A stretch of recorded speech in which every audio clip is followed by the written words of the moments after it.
Good morning all of you. Welcome back on our YouTube channel Arya School Hamirwas. मैं फिरोज खान आपके लिए लेके आया हूँ अपना जो चैप्टर चल रहा था वाटर का चैप्टर था। उसमें अपन आज पैराग्राफ नंबर 7 और 8 दोनों साथ में पढ़ेंगे, जो कि पेज नंबर 3 पे है। पेज नंबर 3 पे है पैराग्राफ नंबर 7 और 8 वाटर चैप्टर में से, जिसका मीनिंग्स मैंने आपको सामने लिखवाया है। तो मैं फटाफट इसके मीनिंग्स आपको बता देता हूँ। उसके तुरंत बाद अपन क्या करेंगे, इसके तुरंत बाद अपन चैप्टर को पढ़ेंगे। जैसा कि अपन देख पा रहे हैं, सबसे पहले यहाँ पर लिखा गया है हार्नेसिंग। हार्नेसिंग यानी क्या होता है? हार्नेसिंग यानी नियंत्रित करना या नियमित करना। हार्नेसिंग यानी नियंत्रित करना या फिर नियमित करना, ठीक है। उसके बाद है मोस्टली यानी मुख्यतः, कंसिडर्ड यानी होता है विचार करना, विचार विमर्श करना। डेल्ट यानी ध्यान देना। वेस्ट यानी विशाल या फिर प्रसारित, या जो चारों तरफ फैला हुआ होता है, काफी बड़े क्षेत्र में फैला होता है, उसको कहते हैं वेस्ट। स्क्रब यानी कंटीला, या इसे हम ठूंठ जंगल बोल सकते हैं। स्क्रब जंगल यानी कंटीला या ठूंठ जंगल। उसके बाद है प्रोस्पेरियस यानी समृद्धि युक्त या समृद्ध। क्रेजियस यानी होता है साहसिक। वेलक्सन यानी सुनियोजित कार्य। क्लोजली घनिष्ठ, कनेक्टेड संबंधित या जुड़े हुए। स्प्लाइस आपूर्ति। एफोरेस्टेशन यानी वनीकरण। सिस्टमैटिक योजनाबद्ध। सूटेबल व्यवस्थित। सिविलाइज्ड सभ्य।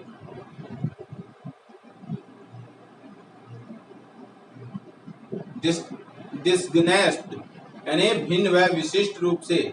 अनटेम्ड यानी अनियंत्रित। प्लांटेशन वृक्षारोपण। डायरेक्टली यानी प्रत्यक्ष रूप से। प्रूव यानी सिद्ध करना। सोर्स यानी साधन। अनटोल्ड यानी अत्यधिक, या जिसके बारे में कहा न जा सके। वेल्थ यानी समृद्धि। रोकना। प्रोवाइड उपलब्ध कराना। चीप फ्यूल सस्ता ईंधन। रेंडर देना। वेस्टफुल यानी बेकार का। फॉर्मयार्ड यानी खेत। मैन्योर यानी खाद। और फिर है एक कन्वर्सन यानी होता है परिवर्तित भाग होता है या बदला हुआ भाग होता है, उसे हम कन्वर्सन कहते हैं।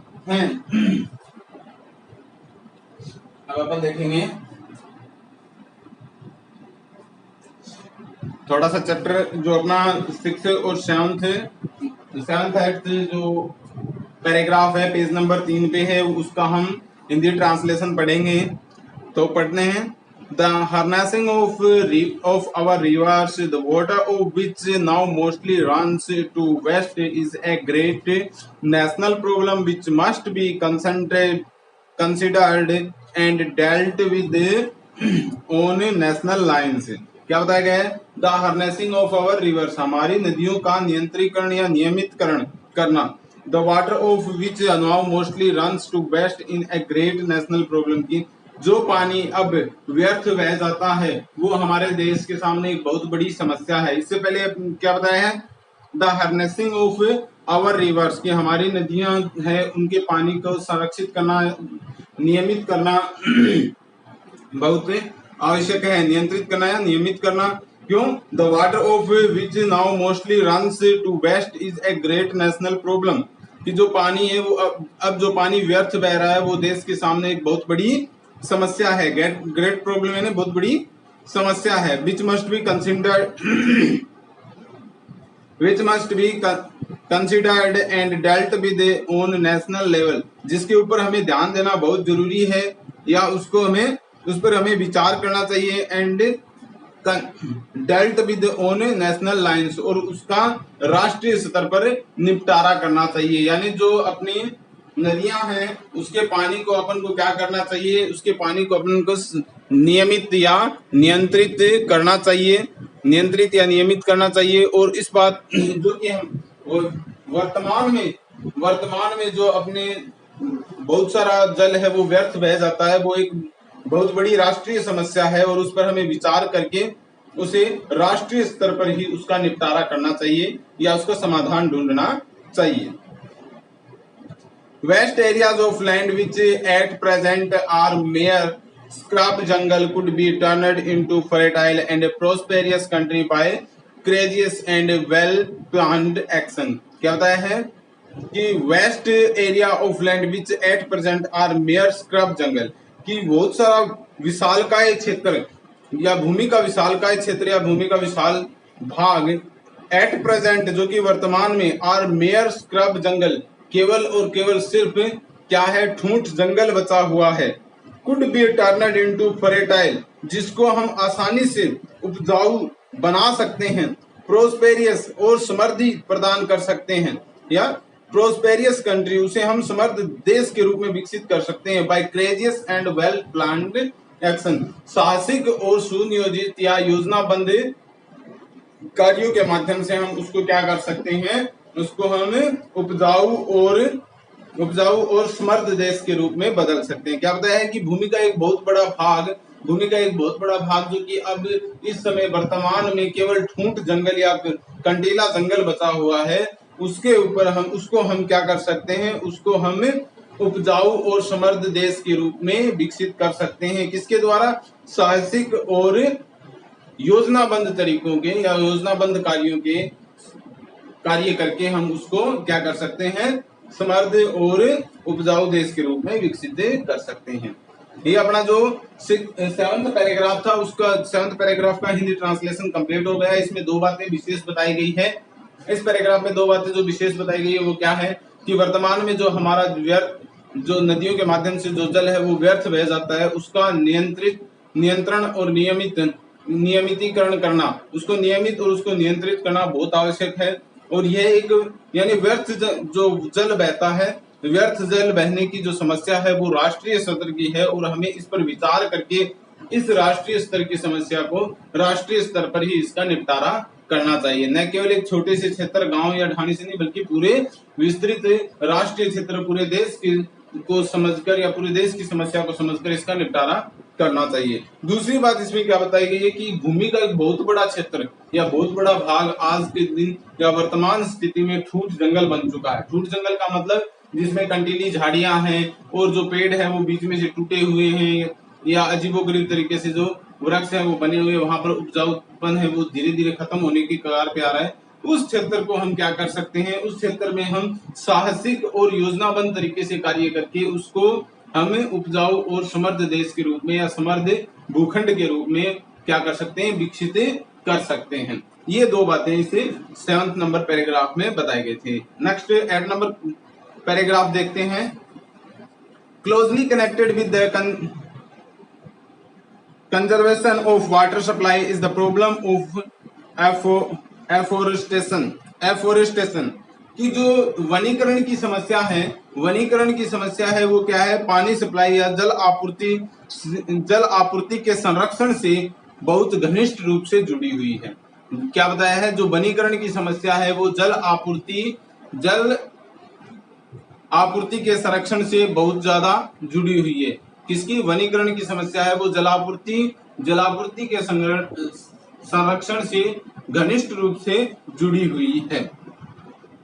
The systematic plantation of suitable tree in every possible or even in the impossible areas, कि योजनाबद्ध तरीके से वृक्षारोपण करना, सुटेबल यानी सुनिश्चित करना, सुटेबल यानी सुनिश्चित पेड़ पौधे या व्यवस्थित पेड़ पौधे, जो कि जैसे मान लीजिए किसी क्षेत्र में अगर नीम का वृक्ष ठीक से लग सकता है तो वहां पर नीम लगाएं। किसी क्षेत्र में अगर हम देखते हैं शीशम है, केर है, खेर है, इस प्रकार के जो पेड़ लगते हैं उसको जिस प्रकार का वृक्ष जहां पर सुटेबल हो यानी व्यवस्थित हो, वैसा ही व्यवस्थित या व्यवस्था क्रम में जचाते हुए या व्यवस्थित क्रम में रखते हुए उनका पौधारोपण करना चाहिए। कहां पर? इन एवरी पॉसिबल, हर एक संभव, और इवन इन इम्पॉसिबल एरिया, यहाँ तक कि जहां पर संभव न हो सके, यानी जहां पर संभव हो सके वहां तो लगाना ही लगाना है, लेकिन जहां पर संभव न हो सके वहां पर भी हमें कोशिश करनी है किसकी, व्यवस्थित पौधारोपण की।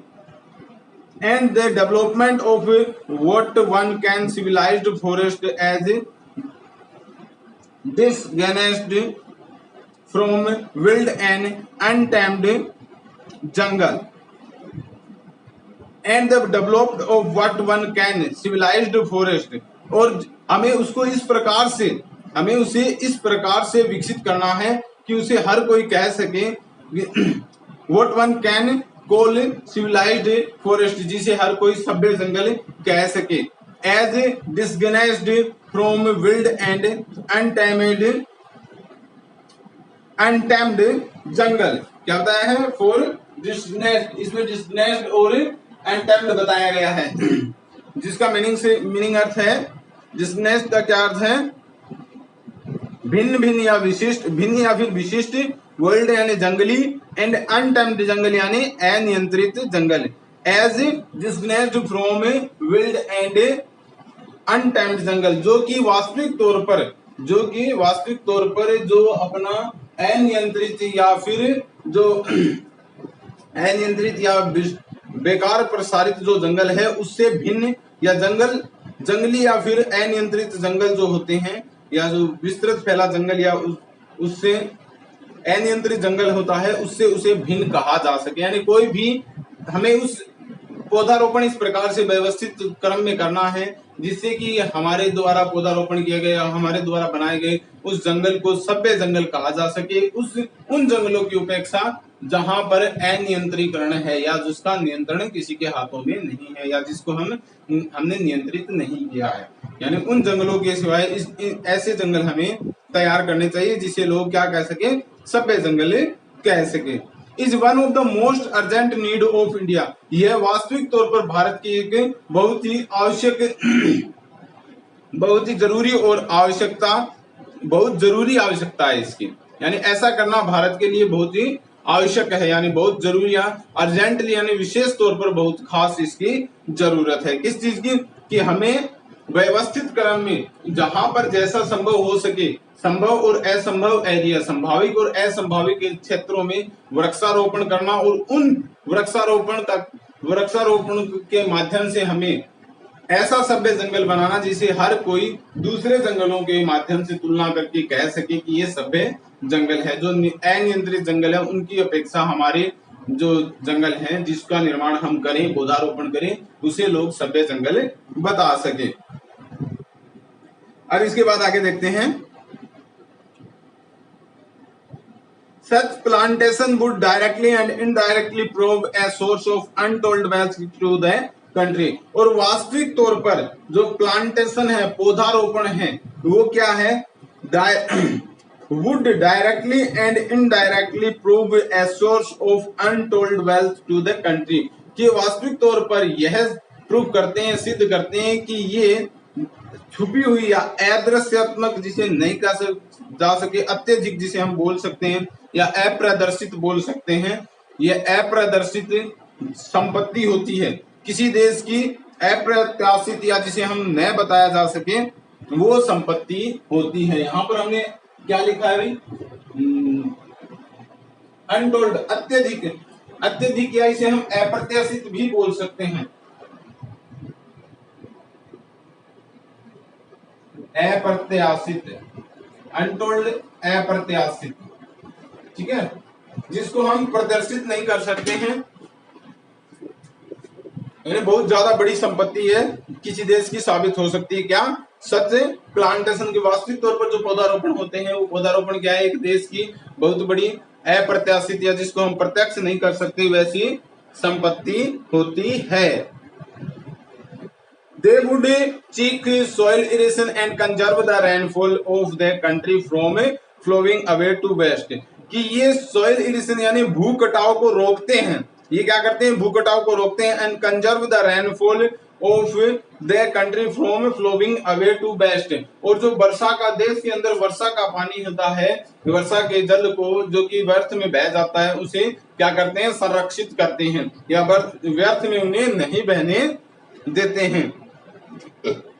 and would provide to necessary supplies of cheap fuel, और उसके साथ साथ ये हमें आवश्यक सस्ते ईंधन भी उपलब्ध कराते हैं। यानी ये जो पौधारोपण होते हैं वो क्या करते हैं, तो किसी देश में वर्षा के कारण जो व्यर्थ जल बह जाता है, वर्षा के जल को व्यर्थ बहने से रोककर उनका संरक्षण करते हैं, और उसके साथ साथ हमें क्या करते हैं, सस्ते ईंधन भी, आवश्यक जो सस्ता ईंधन है वो भी उपलब्ध कराते हैं। And thus render unnecessarily the wasteful conversion of farmyard manure into a form of fuel and thus render, और यद्यपि ये सब कुछ देते हैं तो अननेसेसरी यानी अनावश्यक रूप से जो हम व्यर्थ ही खेत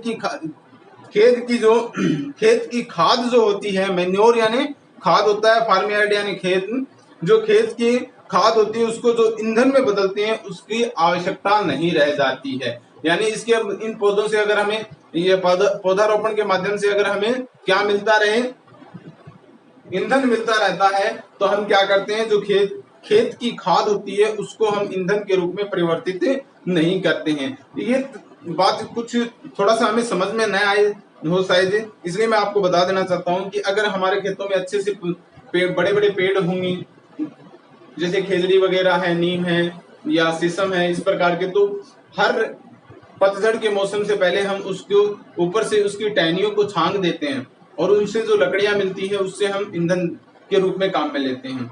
लेकिन अगर हमारे खेतों में पेड़ पौधे नहीं होंगे तो हम क्या करेंगे, जो हमारे खेत में हम अनाज निकालते हैं और उसके बाद जो भूसा बचता है उसको हम क्या करते हैं, जलाने के लिए इस्तेमाल, यानी बहुत सारे लोग जलाने के लिए इस्तेमाल में लेते हैं, जिससे क्या है कि खेतों की जो खाद है वो किसके रूप में कन्वर्ट हो जाती है, ईंधन के रूप में कन्वर्ट हो जाती है। तो यही बताया गया है कि उसे हम ईंधन के रूप में कन्वर्ट होने से बचा सकते हैं। जो अनावश्यक रूप से हम क्या करते रहते हैं, बेकार में ही हम उसे खेत की खाद को है वो क्या कर देते हैं, जो ईंधन में परिवर्तित कर देते हैं, उसकी आवश्यकता नहीं बनी रहेगी। तो मेरे ख्याल से आपको ये दोनों पैराग्राफ ठीक से समझ में आए होंगे। आगे अपन अब जो लास्ट के 2 पैराग्राफ बचे हैं उसके मीनिंग्स लिखेंगे। आगे बढ़ते हुए अपन अब देखते हैं कि जो अपना चैप्टर था फर्स्ट वर्ड्स चैप्टर, उसका 9th और 10th यानी जो लास्ट के 2 पैराग्राफ है उसके मीनिंग्स मैंने यहाँ पे लिख दिए हैं, जो कि 3 नंबर पेज पे ही हैं।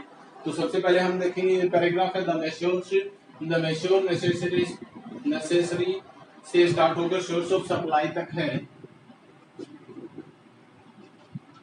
सॉरी, पैराग्राफ हमने लिखा है फील्ड टू रिसर्च तक।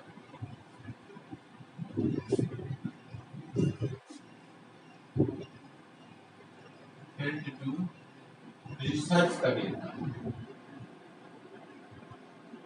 रिसर्च देखिए फील्ड टू रिसर्च तक।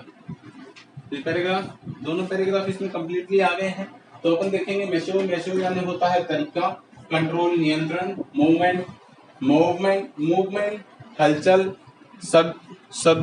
सब्सिडी सहायक, पर्पस उद्देश्य, वैल्यू यानी होता है महत्व, कंट्री साइड यानी ग्रामीण, इंटरनल यानी आंतरिक, बोट्स एंड बोगीज नाव एंड बोगियां, कैनल्स यानी नहरें या नहर, प्रोग्राम कार्यक्रम, कंस्ट्रक्शन निर्माण, वाटरवेज जलमार्गों, हाइड्रो इलेक्ट्रिक यानी जल विद्युत, एबिलिटी यानी उपलब्धता, ट्रेमेंडस यानी बहुत बड़ा या विशालकाय, इनेबल सक्षम, रूरल ग्रामीण, इकोनॉमी अर्थव्यवस्था, इम्प्रूव्ड सुधार, डायरेक्शन दिशा, पार्टिकुलर विभिन्न, अंडरग्राउंड भूमिगत, टैप्ड उपयोग, ग्रेटर यानी बहुत बड़ा, एक्सटेंट यानी सीमा, अराइजिंग यानी उभरना या उदय होना, इरेगुलरिटी अनियमित, एडिक्वेंसी यानी अभाव, सेंस भाव, प्रॉपर्टीज विशेषताएं, रिस्पॉन्सिबल जिम्मेदार, अनक्यू अद्वितीय, मेंटेनिंग रख रखाव या पोषित करना परिपोषित करना, इन्वेस्टिगेशन विश्लेषण, साइंटिफिक वैज्ञानिक तथ्य, इंटरेस्ट यानी रुचि,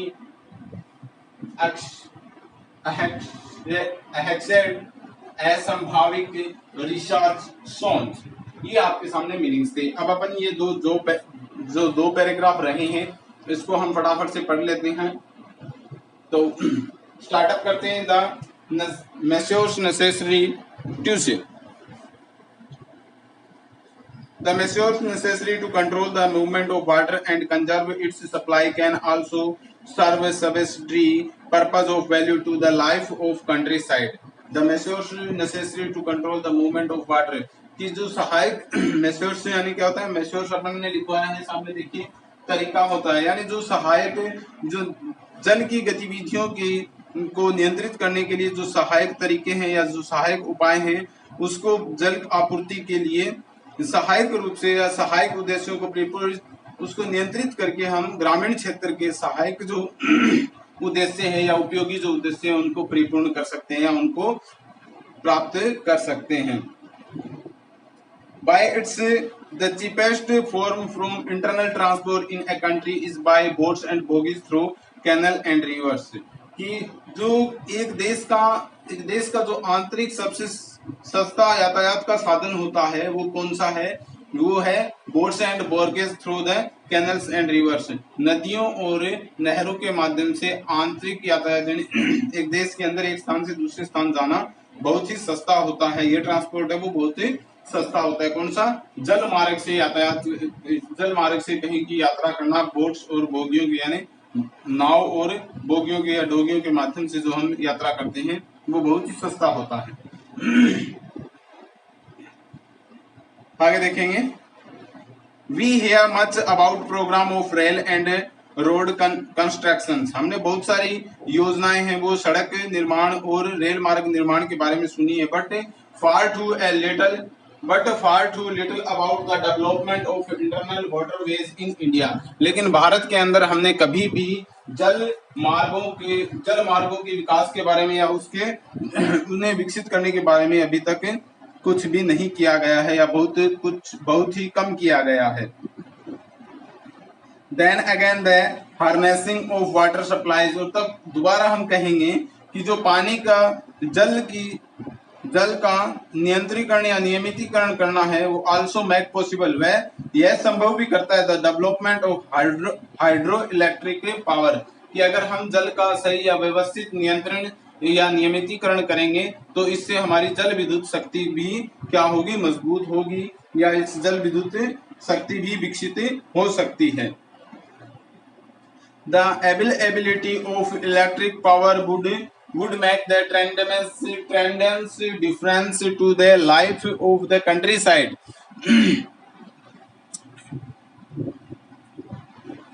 क्या बताया गया है देखिए, life of the countryside and enable the rural economy to be improved in various directions।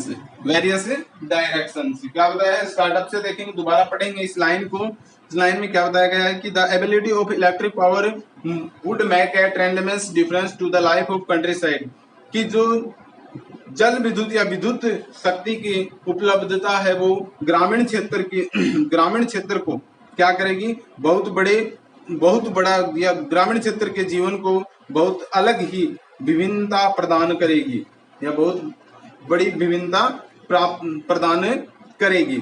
And enable the rural economy to be improve in various direction, और इसके माध्यम से जो ग्रामीण इकोनॉमी या ग्रामीण अर्थव्यवस्था है वो काफी क्षेत्रों में यह ग्रामीण क्षेत्र है वो सक्षम और यह अपने आप में अलग अलग दिशाओं में क्या करेंगे, सुधार करेंगे, सक्षमतम सुधार करेगा।